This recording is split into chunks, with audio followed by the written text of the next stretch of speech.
Karen, I can't believe I wasted 31 whole years of my life in deception. It's okay, Carol. Everything will be all right. She thought she knew her husband. She thought she knew her best friend. She thought she knew every corner of her own life.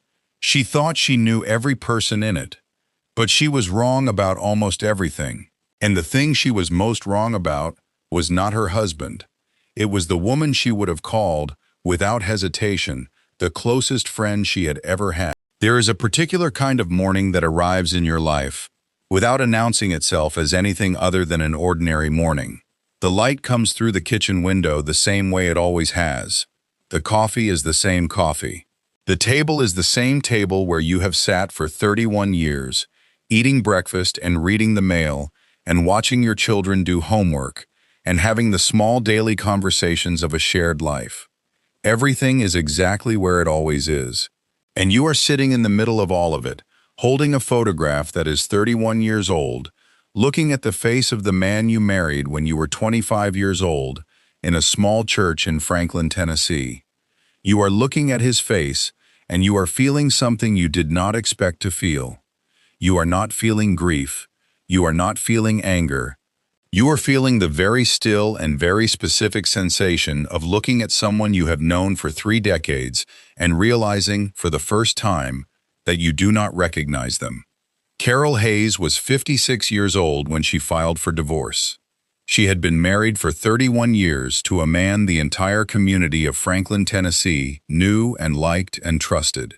She had raised 2 children in their house on the same street, buried her mother from that house, and recovered from a cancer scare in that house, with her closest friend sitting beside her every single day of treatment, holding her hand and bringing food, and telling her that everything was going to be all right.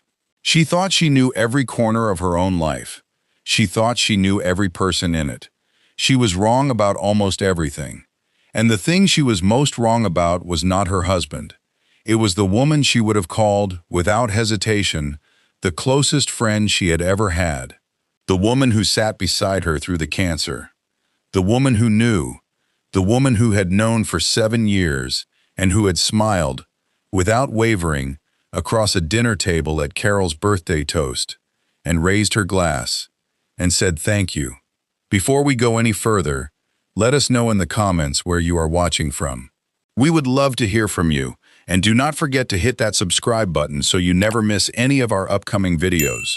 There is a coffee shop in Nashville, Tennessee, that Carol Hayes has been to twice in the span of 18 months. The first time she went, she arrived early, chose a corner table, and ordered 2 coffees, one for herself and one for the woman she had called the previous week and asked to meet.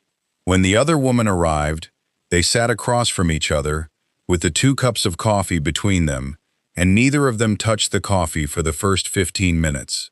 The other woman is not Carol's attorney. She is not Carol's daughter. She is not anyone from the life Carol had built in Franklin, Tennessee over 31 years. She is someone the audience of this story will not fully understand for another 40 minutes.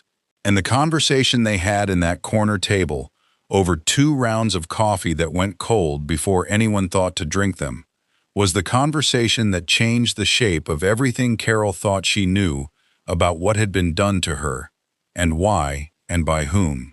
It was also the most unexpected conversation of Carol Hayes' entire life, which is saying something, because the 18 months that preceded it had contained a very large number of things she had not expected. This is a story about a marriage that lasted 31 years. It is a story about a friendship that lasted 24. It is a story about a daughter who found something in her father's home office on a weekend visit and drove back to Nashville and sat alone with it for 3 days before she could bring herself to make the call. It is a story about the specific and deliberate architecture of a financial deception that ran for 9 years through the bank accounts of a woman who called herself Carol's best friend. And it is a story about what Carol Hayes decided to do at 56 years old, on the other side of everything, with the house and the Tuesday mornings and the forward direction of a life that now, for the first time in 31 years, belonged entirely and unambiguously to her. There are 5 people at the center of what happened to Carol. There is Martin Hayes, her husband of 31 years, a regional sales director who was universally liked in their community and who had been running a financial deception since 2014, with a patience and a precision that Carol's attorney described, when she first saw the full scope of it, as the most deliberately constructed asset diversion she had reviewed in 22 years of divorce litigation. There is Sandra Bell, Carol's closest friend, who sat at Carol's mother's deathbed in 2015 and drove Carol to every medical appointment in 2019, and who had known, the entire time, what she knew. There is Jessica Hayes, Carol and Martin's daughter, who found the folder on her father's computer during a weekend visit and who made the hardest phone call of her life on a Thursday evening in May of 2023. There is Diane Porter, Carol's attorney, who began pulling threads that Carol did not know were there and who unraveled, over 6 weeks, a picture of what had been happening inside Carol's own life for nearly a decade. And there is a 5th person, someone whose name Carol did not know until the 4th month of the divorce proceedings, who was deceived in her own way by the same man, and who turned out to be the most unexpected part of a story that contained no shortage of unexpected things. 3 questions live at the center of this story, and they are worth holding from the very beginning.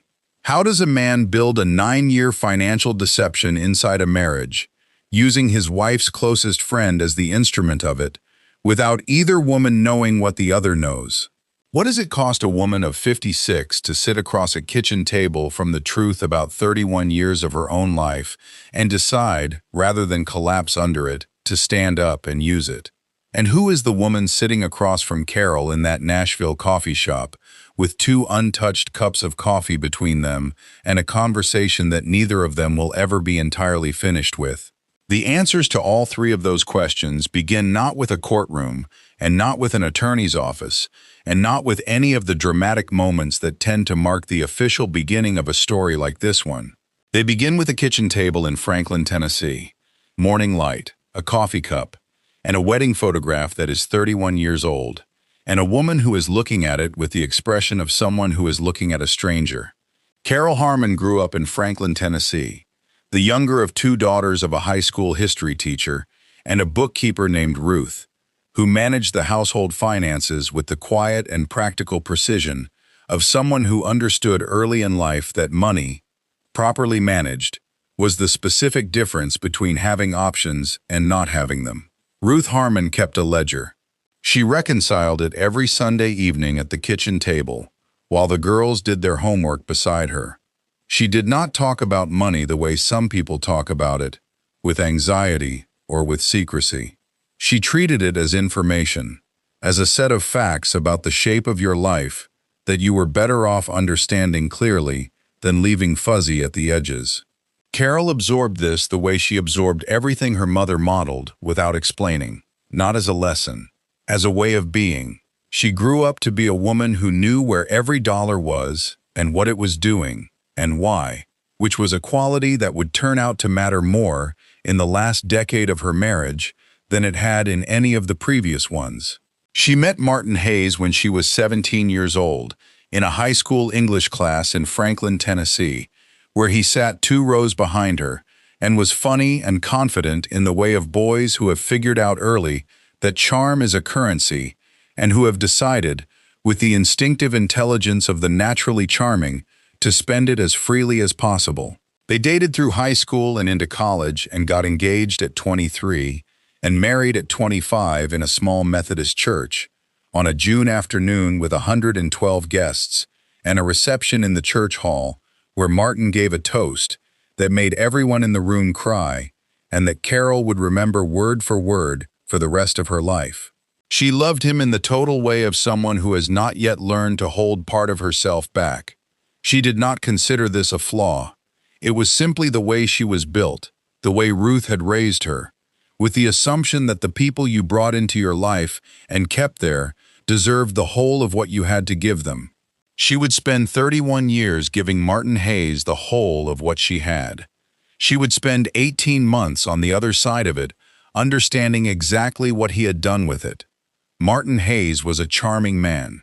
It is important to understand this not as a character assessment, but as a functional fact about how the next 31 years operated. He was charming at work, which is how he became a regional sales director for a pharmaceutical company by the time he was 42. He was charming in their social circle in Franklin, which is how he became the man that everyone at every neighborhood gathering was genuinely glad to see, and how he maintained, for 9 years of systematic financial deception, a public persona that gave no one any reason to look more carefully. He was charming at home, in the way that some men are charming at home, in flashes and on occasions, in the moments when charm served the maintenance of something he did not want disturbed. Carol had noticed over the years that the charm came in patterns, that it appeared when he needed something from her or when she had begun to notice something he did not want noticed. She had noticed this and had interpreted it charitably, the way you interpret the behavior of a man you have been married to for 3 decades and who you have decided, somewhere along the way, without formally deciding it, to give the benefit of the doubt as a default. She had given him a great deal of benefit. She had given him 31 years of it. He had used it the way he used everything she gave him, completely and without acknowledgement. She met Sandra Bell in 1999 at a neighborhood block party, 2 years after Sandra had moved to Franklin, following her divorce from her first husband. Sandra was warm and funny and emotionally open in a way that Carol found immediately and completely refreshing.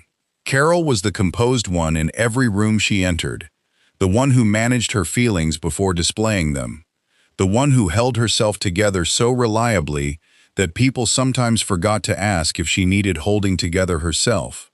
Sandra displayed everything, every feeling, every opinion, every reaction, with a warmth and an ease that made Carol feel, in Sandra's company, like she was being given permission to put something down that she had been carrying for a long time without naming it.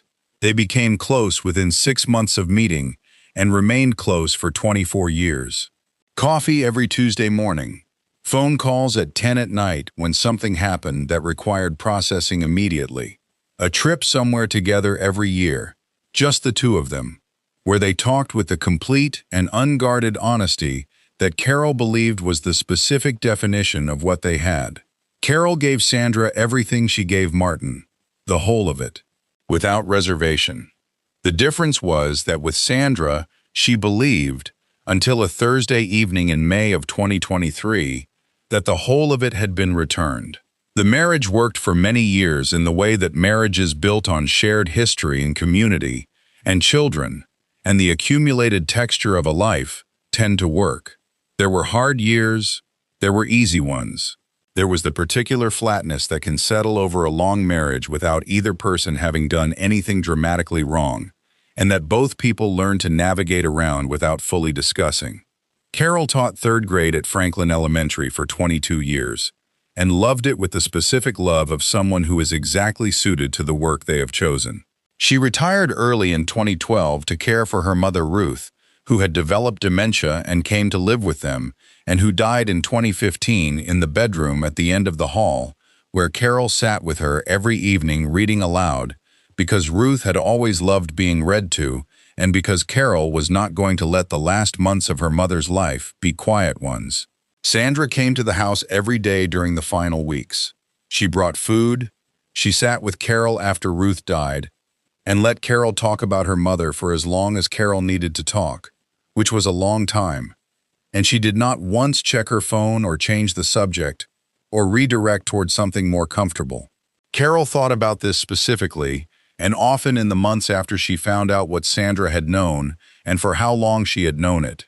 She thought about those evenings and about what Sandra had been carrying in the same hands that were holding Carol's while Carol grieved her mother. She thought about it until she could think about it without her chest doing the particular thing it had done at the beginning when the thought first arrived. The first shifts in Martin came around 2017. Not dramatic shifts, not the kind that announced themselves as requiring attention. Small ones. He traveled more for work, and the explanations were always plausible, and Carol had no reason to question them and did not question them. He was present, but not engaged at home in the specific way that can look, from the outside, like the natural settled quietness of a long marriage, and that Carol did not, at that point, have the evidence to read as something else. He was attentive when she needed him to be, and Carol needed him to be attentive in 2019 when a mammogram found something that turned out, after 2 terrible weeks and several additional tests, to be benign. Sandra drove her to every appointment during those 2 weeks. Sandra sat in the waiting rooms. Sandra was the first person Carol called when the results came back clear, and Sandra cried on the phone with a relief so genuine and so complete that Carol had no framework at that time for understanding it as anything other than what it appeared to be. The love of a friend of 20 years who had been genuinely afraid of losing her. It was real. Carol has said this clearly and without qualification in every conversation she has had about what happened. Sandra's love for her was real. The betrayal was real. Both of those things were true simultaneously. Understanding how both of those things could be true at the same time was the hardest intellectual and emotional work of Carol Hayes' adult life. Jessica Hayes is 30 years old and works in digital marketing in Nashville, and has her mother's eyes and her mother's habit of paying close attention to things before deciding what to say about them. She visited her parents in Franklin for a long weekend in May of 2023, a regular visit, the kind she made 4 or 5 times a year, that involved dinner and a walk and the comfortable rhythm of a family that knows each other's patterns. Martin was traveling for work. Carol was at a neighborhood event on the Saturday afternoon. Jessica was alone in the house and needed to print something for a work project, and her laptop battery had died, which is the kind of small practical circumstance that does not announce itself as the hinge point of anyone's life, but that turns out, in retrospect, to have been exactly that. She used her father's home office computer because the house printer was connected to it. She opened the file management system to navigate to the print function. She saw in the recently accessed files a folder she did not recognize. She opened it because she was Carol Hayes' daughter, and Carol Hayes had raised her with the understanding that paying attention to things is not the same as prying, and that the difference between the two is intention. And Jessica's intention was simply to understand what she was looking at. What she found inside the folder was 2 things. There were financial documents that she did not immediately understand, records of transfers and accounts and entity names that did not correspond to anything she recognized from her family's financial life. And there were communications, emails and messages that she understood completely. She sat in her father's office chair for a very long time after she read them. She did not touch the keyboard or the mouse. She sat in the chair the way you sit when something large has arrived and your body needs a moment to decide what to do with the weight of it. Then she stood up. She closed everything exactly as she had found it, which was the action of someone who has immediately understood not just what she found, but what needs to happen next, and what should not be disturbed before that next thing can occur. She photographed everything she had seen using her phone before she closed it. Then she walked out of the office, picked up her bag from the guest room, told the empty house that she was heading back early, and drove to Nashville. She did not call her mother that night. She sat in her own apartment with what she had found and tried to decide what the right thing to do with it was and how to do it in a way that did not add any damage to what was going to be an unavoidably damaging conversation. It took her 3 days to reach the answer to both of those questions. 3 days of going to work and coming home and sitting in her apartment with it. She said later that those 3 days were the loneliest of her life. She said it not in a self-pitying way, but in the specific factual way of someone describing what a thing actually felt like. They were lonely because she was carrying something that belonged to her mother and that her mother did not yet know existed, and that was going to change everything once it arrived. And there was nothing she could do in those 3 days to make the arriving less hard. She called on a Thursday evening. Carol was in the kitchen making dinner. a chicken she had put in the oven at 5:30, and that was 20 minutes from being ready, when her phone rang and she saw Jessica's name on the screen. She answered with the ordinary cheerfulness of a mother answering a call from her daughter on a Thursday evening. And she heard something in Jessica's first 3 words that made her turn off the oven, which she had not consciously decided to do, but that her body had apparently decided was the appropriate response to whatever it detected in Jessica's voice. She sat down at the kitchen table. Jessica told her everything. She told her carefully and completely, in the organized and sequential way that Carol had spent years teaching both her children to communicate difficult things, starting with what she knew and distinguishing it clearly from what she was inferring. Carol listened without interrupting, which cost her something she did not name because she was using all available resources for listening. When Jessica finished, Carol asked 2 questions. She asked if Jessica was absolutely certain about what she had read. Jessica said yes. Carol asked if she had preserved the documentation. Jessica said yes, she had photographed everything. Carol said thank you. She said she would call her back. She put the phone down on the kitchen table. The chicken was in the oven. She did not take it out. She sat at the kitchen table in the kitchen that had been hers for 31 years, and she did not move for quite a while. She called Diane Porter the following morning. Diane was a divorce attorney in Nashville with 22 years of experience in high-asset cases and a reputation in the legal community for being the person you called when the situation was genuinely complicated. Carol had been given her name by a friend years earlier in a completely different context and had written it in the small address book she kept in the kitchen drawer because Carol Hayes wrote down information that might become useful even when she could not imagine a circumstance in which it would be.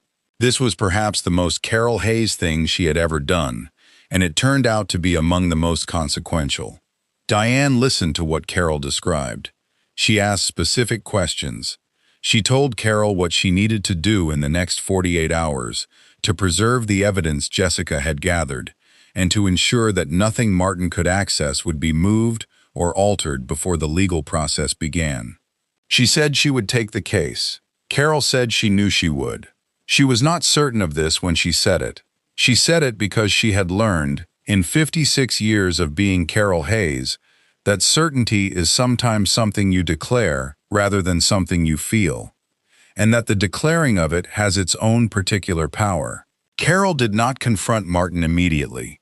She waited 8 days, which was the time it took for Diane to do the preliminary work of understanding exactly what Carol was dealing with, and what kind of confrontation would be most productive, and what kind would give Martin the opportunity to begin dismantling things she could not yet see. Martin came home from a work trip on a Friday evening, and Carol was in the living room with a cup of tea and no television, which Martin registered as unusual in a way that Carol could see in the micro-adjustment of his expression when he walked in. He had 31 years of reading Carol, and she had 31 years of reading him, and the reading went in both directions in that room, rapidly and with the practiced fluency of people who have been married long enough to communicate a great deal without speaking. Carol told him what Jessica had found. She told him clearly and without escalation, in the tone of someone reporting a set of facts rather than prosecuting a case, because Diane had advised her on exactly this, and because Carol's natural register when dealing with something difficult was precision rather than volume. She watched Martin's face as she spoke. She watched him move through denial, and then minimization, and then the particular recalibration of a man who is understanding that the version of events he intended to offer is not going to land the way he needs it to land. He told her about Karen Wells. He told her in the way someone tells a partial truth when they understand that the partial truth is the only available move, with a specific and calculated incompleteness that Carol could read clearly and that she filed away for the conversation with Diane the following morning. He did not tell her about Sandra. He did not tell her about the money. He had not yet understood how much Carol already knew. He would understand this soon. Carol drove 2 streets away from her house the following morning and parked at the curb and sat in the car and called Sandra Bell. Sandra answered on the second ring the way she had always answered, with warmth and immediate presence, with the voice of a woman who was genuinely glad to hear from the person calling. Carol registered this the way she registered everything now, with the specific attention of someone who has learned that the ordinary surface of a thing and the thing beneath it can be separated by a distance she had previously believed was impossible. She asked Sandra directly, using the exact words she had chosen in the car in the 2 minutes before the call, whether Sandra had known about the other woman. The silence that followed was 11 seconds long.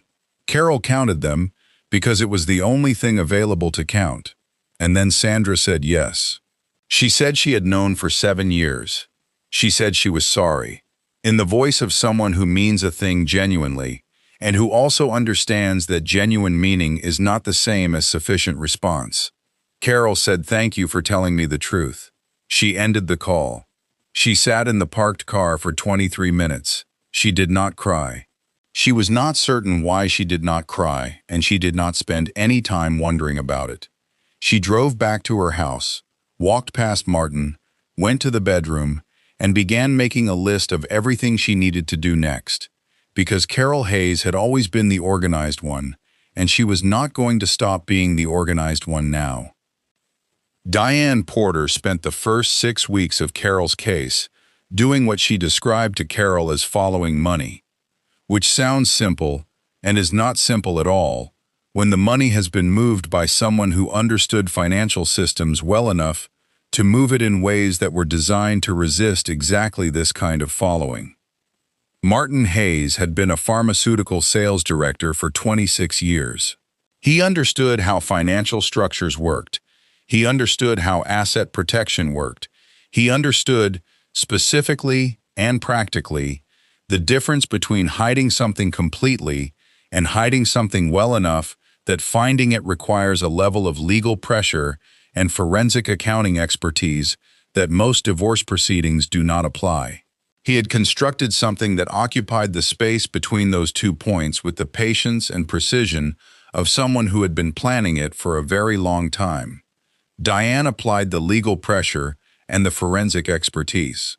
She was thorough in the way that attorneys are thorough when they understand that the case in front of them is not a standard asset division proceeding, and that standard approaches will produce incomplete results.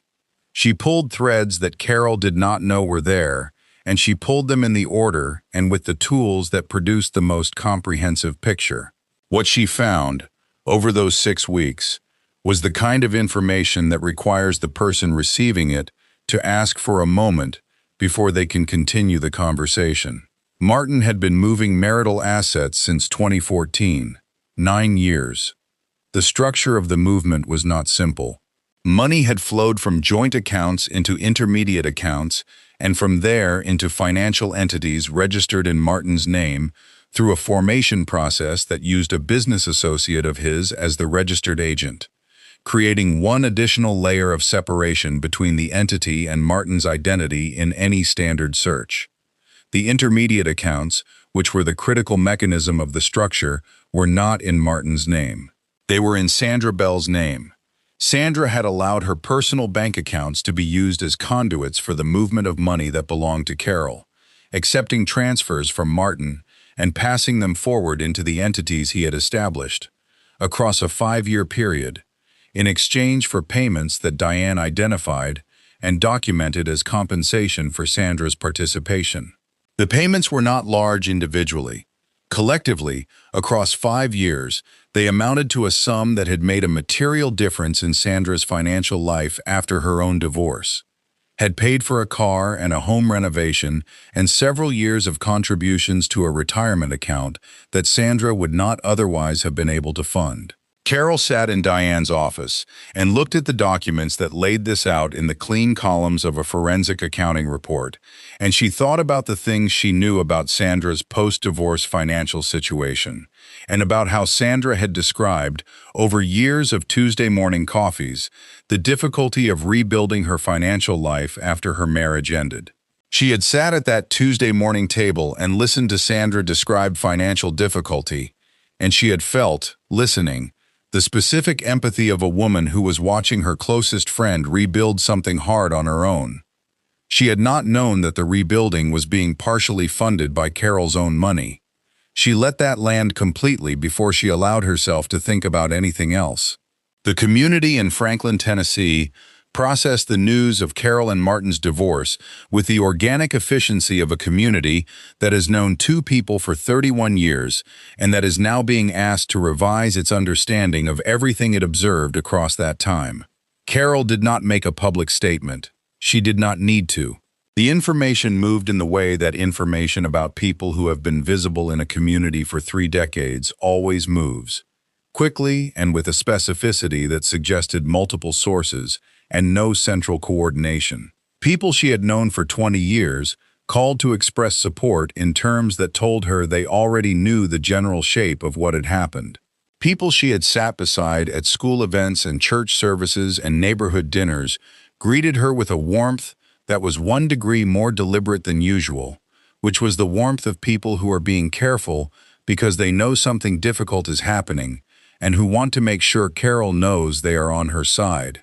She accepted all of it with the same grace she brought to everything, and she made note of it because Carol Hayes made note of things. She also noticed, in the weeks after the filing became known, that certain people in their social circle became notably less available. These were people who had been closer to Martin than to her. She did not hold this against them. She had no interest in performing grief for anyone, or in managing their discomfort about which side of this they had landed on. She had enough to manage without adding that. Jessica drove to Franklin every weekend for the first 2 months after the confrontation. She did not ask if Carol wanted her to come. She simply came. She arrived on Friday evenings and left on Sunday afternoons and filled the house with the specific and irreplaceable presence of a daughter who understands that what her mother needs right now is not advice or analysis, but company. They cooked dinner together and watched things on television and talked about Jessica's work and Carol's garden and the neighborhood and everything except the case, which Carol had enough of during the week and did not want in her kitchen on the weekends. Daniel, Carol's son in Colorado, processed the news in the quieter way that was consistent with who he had always been. He called every Sunday. He listened. He asked specific questions. He wrote his father a letter that Jessica read a portion of and described, when Carol asked, as the most precisely worded expression of grief and disappointment she had ever heard from anyone in their family. Carol did not ask to read it. She understood that the letter was Daniel's to have written and Martin's to receive, and that her role in it was to have been its reason rather than its audience. Sandra Bell did not reach out after the phone call in the parked car. She did not call or text or appear at Carol's door or send a card. Carol did not expect her to, and did not want her to, and also, in the particular and complicated way of someone processing a 24-year friendship alongside a 24-year betrayal, found the silence exactly as painful as contact would have been, which meant that there was no arrangement of Sandra's behavior that would have been comfortable, which was itself a kind of information about the nature of what had been lost. Sandra moved through the edges of the Franklin community in the months that followed with the specific diminishment of someone who knows that a room full of people is aware of what she has done and is deciding, person by person, how to arrange themselves in relation to that knowledge. 2 of her close friends distanced themselves in the quiet and gradual way that people distance themselves when they do not want to make a formal statement about where they stand. One did not. A woman named Patricia Walsh, who had known both Carol and Sandra for 15 years, remained in contact with Sandra through all of it. Not because she approved of what Sandra had done, but because she had known Sandra long enough to understand that a person can do a wrong thing and still be a person, and that the wrong thing does not cancel the person. Carol learned this about Patricia Walsh from a mutual friend, and thought about it for a while. She did not come to a simple conclusion. Simple conclusions were not available in this particular part of the story, and Carol had decided to stop looking for them. 3 months into the proceedings, Diane discovered a property. It was not in Tennessee. It was on the coast of South Carolina, in a town small enough and quiet enough to be the kind of place someone chooses when they are looking for a place to disappear into rather than a place to be seen in. The property had been purchased 4 years earlier, in 2019, using funds routed through the financial structures Martin had established. It was a modest house, not expensive relative to the total amounts that had been moved, but furnished with the specific care of someone who had chosen each thing for a place they intended to live in rather than simply occupy. It had a garden. It had a view of the water. It had a kitchen with good light in the morning. Diane showed Carol the photographs during a Tuesday afternoon meeting, and Carol looked at them carefully, one by one, with the expression she brought to all difficult information, the expression of someone taking something in completely before deciding what to do with it. The house had been visited twice by Karen Wells, which Diane's investigation had established through credit card records. Karen had not purchased anything there. She had visited as a guest. She had not known, as far as Diane could determine, who had paid for what she was visiting or where the money had come from. Carol looked at the last photograph, which showed the garden in the afternoon light, and then she put the photographs down and asked Diane one question. She asked whether Diane believed Karen Wells knew about the house. Diane said she did not believe she did. Carol was quiet for a moment. Then she said she thought Karen Wells deserved to know. Diane looked at her across the desk. She said that was Carol's decision to make, and that she would support whatever Carol decided. Carol said she had already decided. She asked Diane for Karen's contact information. Carol Hayes did not expect the letter. She had, by February of 2024, arrived at something that felt like the outer edge of the adjustment period, the specific zone where the acute pain of the discovery has become something more like a settled understanding and where the forward direction of life is beginning to feel more real than the backward one. She was not finished processing. She did not expect to be finished processing for some time. But she was functioning in the full sense of the word, managing her house and her relationships and the ongoing practical work of rebuilding a financial and personal life. And she had arrived at something close to the ordinary days she had been moving toward since the previous May. The letter arrived in the afternoon mail on a Tuesday, which is the day of the week that had belonged to Coffee with Sandra for 24 years and that Carol had not yet found a new use for, and that still felt, on Tuesday mornings especially, like something slightly unresolved. She opened the letter at the kitchen table with her afternoon coffee. The return address was Charlotte, North Carolina. The name was Patricia Okafor. She did not recognize either. Patricia Okafor was 61 years old and lived in Charlotte and had been married to a man named Thomas for 26 years before discovering, at 58, a financial deception and a parallel relationship that had structural similarities to what had happened to Carol. Similar enough that when Patricia encountered a reference to Carol's situation through a mutual contact in an online community for women navigating late-life divorce and financial recovery, she had felt the specific recognition of someone who is reading about their own experience in someone else's account. She had written the letter because she wanted to speak with someone who understood what she was describing from the inside rather than from the compassionate but necessarily exterior vantage of someone who had not lived it. She had written it because she was 9 months out of her own divorce and was finding the post-divorce reconstruction more difficult than the divorce itself, and had not yet found the community that would make that reconstruction feel less solitary. She had written it because she was 61 years old and had decided, after a great deal of consideration, that the thing she needed most in this particular period of her life was honesty from someone who had earned the right to offer it. Carol read the letter twice. Then she called the number Patricia had included. Patricia answered. They spoke for 3 hours. What Carol discovered in that 3-hour phone call was something she had not fully understood before it was said back to her in someone else's voice. She discovered that the experience she had been moving through alone, the particular combination of late-life discovery and double betrayal and financial deception, and the specific grief of a long marriage that turned out to have been built on something that required revision, was not unique to her in the way that all painful experiences feel unique when you are inside them.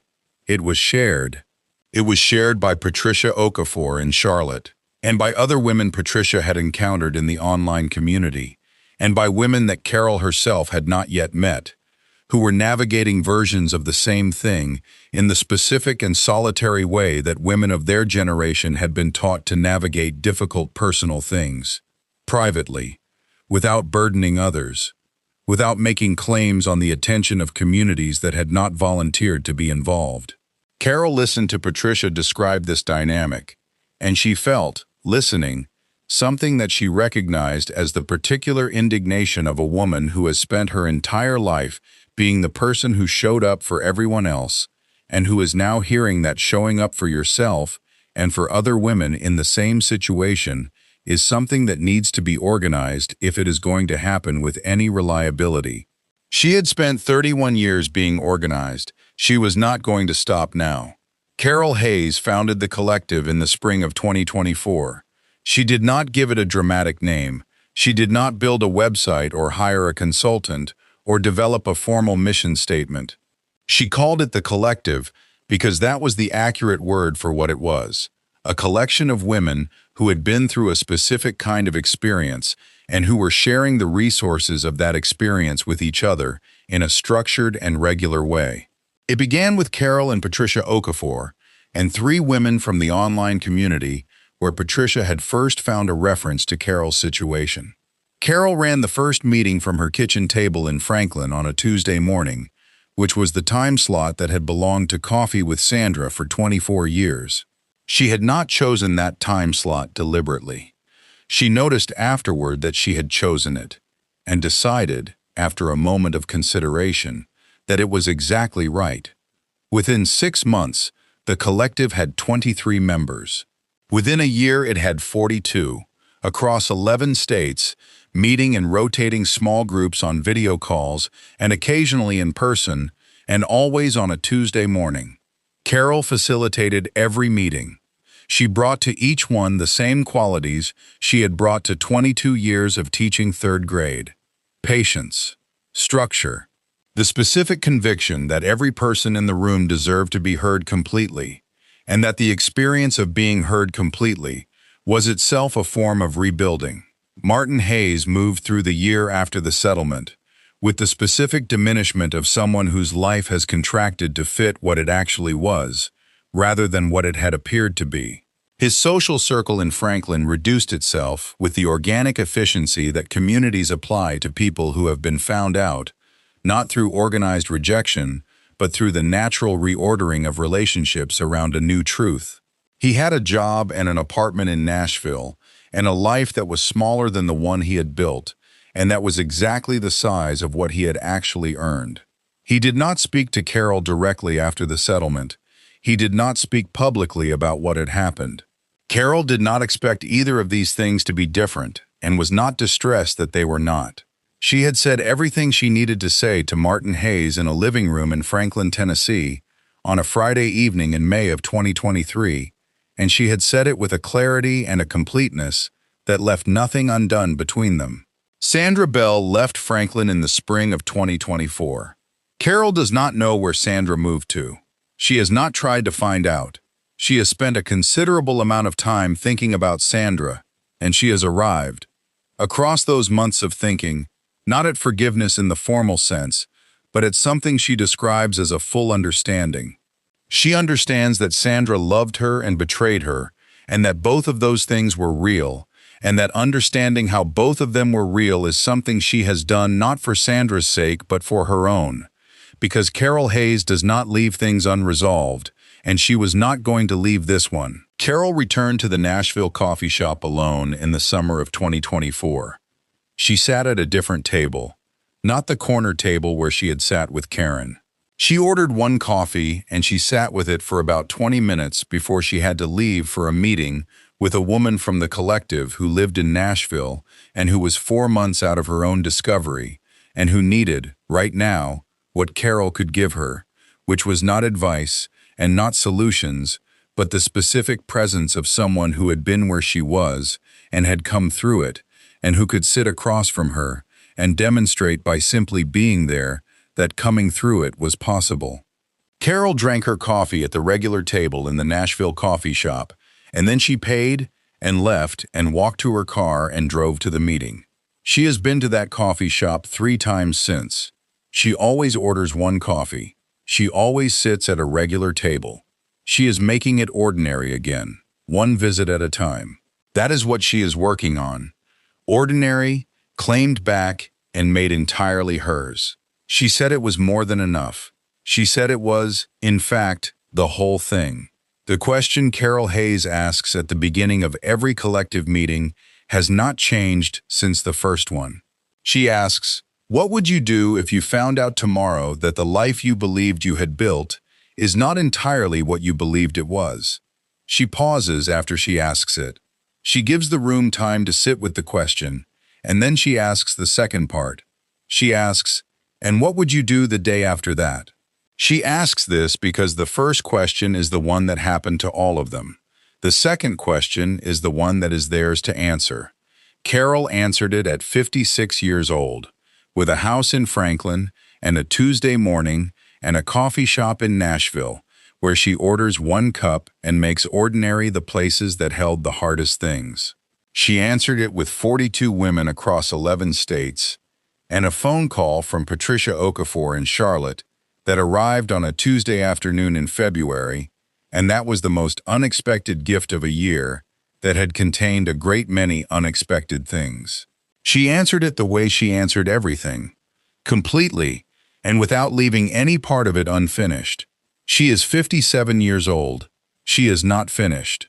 There is a sentence that Carol Hayes uses when she describes what happened to her, when she is talking to the women in the collective, or to a friend, or to anyone who asks. She says, "I lost 31 years, and I found myself." She says it plainly, without drama, in the tone of someone reporting a fact rather than performing an insight. She does not mean that the 31 years were wasted. She does not mean that nothing in them was real. She means that the version of Carol Hayes who existed at 55, the woman who poured everything she had into a marriage and a friendship and a community and a life without ever stopping to verify that what she was pouring it into was what it appeared to be. That version is not the version who exists now. The version who exists now is the one who knows the complete shape of her own life, including the parts that were hidden from her, and who has decided that the complete shape is something she can carry and use and build from.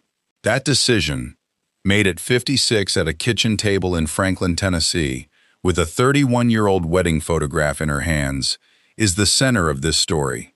Everything else is what that decision produced. Tell us in the comments which moment in this story stayed with you the longest. Was it the birthday toast and Sandra's smile that did not waver? Was it Jessica sitting in her father's office chair for a very long time before she drove back to Nashville? Was it the 11-second silence on the phone before Sandra said yes? Was it the 2 untouched coffees on the table when Carol and Karen first sat down? Was it the South Carolina house with the garden and the morning light in the kitchen?